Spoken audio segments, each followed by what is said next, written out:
Hello students, welcome back to English and Maths Academy. இது 9th Mathematics Chapter 3 Algebra Exercise 3.1 Question number 5. என்ன கேட்டிருக்காங்க? Add the following polynomials and find the degree of the resultant polynomial. பார்க்கலாமா? Okay students, first question பாருங்க. இதில் ரெண்டு polynomial p of x and q of x கொடுத்துருக்காங்க. First நம்ம என்ன செய்யணும்? இந்த இரண்டையும் add பண்ணணும். Okay, then அந்த ரிசல்ட்டுக்கு நம்ம டிகிரி ஃபைண்ட் பண்ணணும். பார்க்கலாமா? ஃபர்ஸ்ட் p of x எழுதிக்கலாம். இது போல் எழுதும்பொழுது என்ன பண்ணணும், அது ஸ்டாண்டர்ட் ஃபார்மில் இருக்கான்னு செக் பண்ணணும். ஸ்டாண்டர்ட் ஃபார்மில் ரெண்டுமே இருக்கு இல்லையா, பட் இது எப்படி இருக்குது, பவர் 3ல் ஸ்டார்ட் ஆகுது, இங்கே 2ல் ஸ்டார்ட் ஆகுது. அப்போ எழுதும்பொழுது என்ன செய்யணும், இந்த பவர் 3க்குள்ளே ஸ்பேஸை விட்டுருங்க அல்லது 0x³ போட்டுக்கோங்க. ஓகே, அடுத்தது plus 6x² minus 7x plus 2.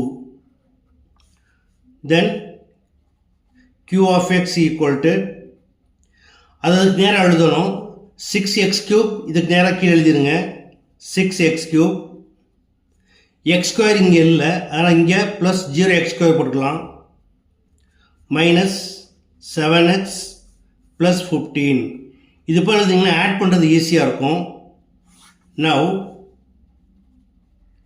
p of x plus q of x equal to, இது 0x³ வேல்யூ இல்லை, அப்போ இது அப்படியே எழுதிடலாம் 6x³. அதே போல் இது வந்து ப்ளஸ் 6x², ரெண்டுமே நெகட்டிவாக இருக்குது, ஆட் பண்ணி சைன் மைனஸ் போடணும். Minus 7 + 7 14x 15 + 2 + 17. ஓகே, இதை நம்ம என்ன சொல்கிறோம், ரிசல்டன்ட் பாலினாமியல். இப்போ இதோட டிகிரி என்னன்னா அதோட highest order. therefore degree equal to 3. அடுத்து second question, h of x um f of x கொடுத்துருக்காங்க. ஃபர்ஸ்ட் h of x எழுதிக்கலாம். இது எப்படி இருக்கு, ஸ்டாண்டர்ட் ஃபார்முலா தான் இருக்குது. ஸோ 7x³ x² இல்லை plus 0x² minus 6x plus 1. next f of x equal to 7x², x² நேராக எழுதுங்க. இங்கே இல்லைன்னா 0x³ போடலாம் அல்லது போடாமல் இருக்கலாம். அடுத்து ப்ளஸ் 17x மைனஸ் 9. ஆட் பண்ணுங்க. h of x plus f of x equal to, இதுக்கு வேல்யூ இல்லை, ஸோ 7x³ ப்ளஸ் 7x². இதை ஆட் பண்ணும் பொழுது நம்பரை மட்டும் தான் நம்ம செக் பண்ணுவோம். ஸோ இது பாசிட்டிவாக இருக்குது, நெகட்டிவாக இருக்குது.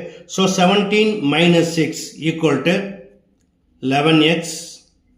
1 மைனஸ் 9 போகாது, ஸோ மைனஸ் போட்டுக்கோங்க. So 9 minus 1 equal to 8. இப்போ இது டிகிரி என்னது, highest order. So degree equal to 3. அடுத்து தேர்ட் சம் பாருங்க, f of x g of x கொடுத்துருக்காங்க. f of x equal to 16x⁴ x³ இல்லை plus 0x³ x² minus 5x², அடுத்து x இல்லை plus 0x plus 9. அடுத்து g of x equal to, அதுக்கு நேரம் எழுதுங்க மைனஸ் 6x³. இப்போ என்ன பண்ணலாம், 0x⁴ போட்டுக்கலாம். அடுத்து ப்ளஸ் 7x இங்கே எழுதுங்க. இப்போ இங்கே இல்லைன்னா ப்ளஸ் 0x² போட்டுக்கோங்க மைனஸ் 15. இப்போ ஆட் பண்ணுங்க. f of x plus g of x equal to 16x⁴ minus 6x³ minus 5x² plus 7x. 9 minus 15 equal to minus 6. இப்போ அது டிகிரி என்னது, highest order. therefore degree equal to 4. That's all. Okay students, மூன்றுமே எளிமையான some தான். கண்டிப்பாக புரிஞ்சிருக்கும்னு நம்புகிறேன். புரிஞ்சிருந்தால் நீங்களும் ப்ராக்டிஸ் பண்ணுங்கள், நண்பர்களுக்கு ஷேர் பண்ணுங்கள். இந்த வீடியோ பிடிச்சிருந்தா என்னோட சேனலை மறக்காமல் ஷேர் பண்ணி சப்ஸ்கிரைப் பண்ணிக்கோங்க. ஓகே, தேங்க்ஸ் ஃபார் வாட்சிங்.